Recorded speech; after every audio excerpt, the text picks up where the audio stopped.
আলহামদুলিল্লাহ, মোটামুটিভাবে আমাদের প্রোগ্রাম একেবারে শেষের দিকে।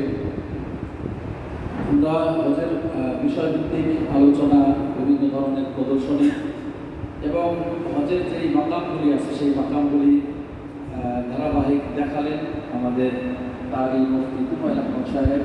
আল্লাহ তাআলা তার জীবনে বরকত দান করুন, দীর্ঘদিন হায়াত দান করুন।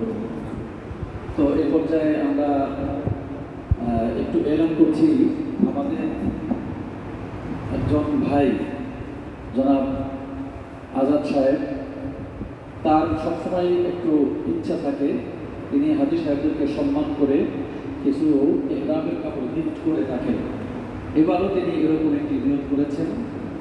তো যারা ইহরামের কাপড় কিনেন নাই তাদেরকে একটু অনুরোধ করে বলবো যে ওনার দেওয়া গিফট থেকে আপনারা গ্রহণ করবেন ইনশাআল্লাহ। ইহরামের কাপড় 2 সেট করে প্যাকেট করা আছে। যদি কারো এই গিফট সম্পূর্ণভাবে নেওয়ার ইচ্ছে থাকে বা আমাদের পক্ষ থেকে ওনার পক্ষ থেকে দেওয়া আছে, এখানেই দেওয়া আছে, আপনারা যদি কেউ নিতে চান তাহলে ইনশাআল্লাহ নিয়ে যাবেন। এই আপনাদের প্রতি সম্মান দেখে উপহার হিসেবে দিচ্ছেন, কারণ আপনাকে হাদিয়া দিলে তিনি সম্মানিত হবেন, নেককার হবেন, এই আশায়। আপনাদের যে হজে যেতে পারে সে কি ইহরামের কাপড় কিনতে পারে না, তো সেই জন্য আর কি উপহার হিসাবে ওনার পক্ষ থেকে আপনারা নিয়ে নেবেন ইনশাআল্লাহ। যা ইচ্ছা নিয়ে নেবেন, আল্লাহ তাআলা তৌফিক দান করুন।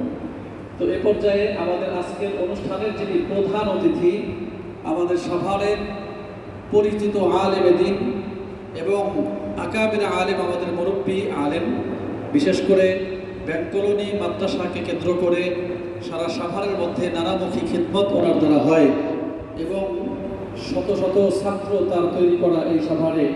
তো সেই উস্তাজুল উলামা হযরতুল আল্লামা মাওলানা আব্দুল্লাহ সাহেব দামাত বারাকাতুহু, মুহতামিম ও শাইখুল হাদিস আল জামিআতুল ইসলামিয়া মদিনাতুল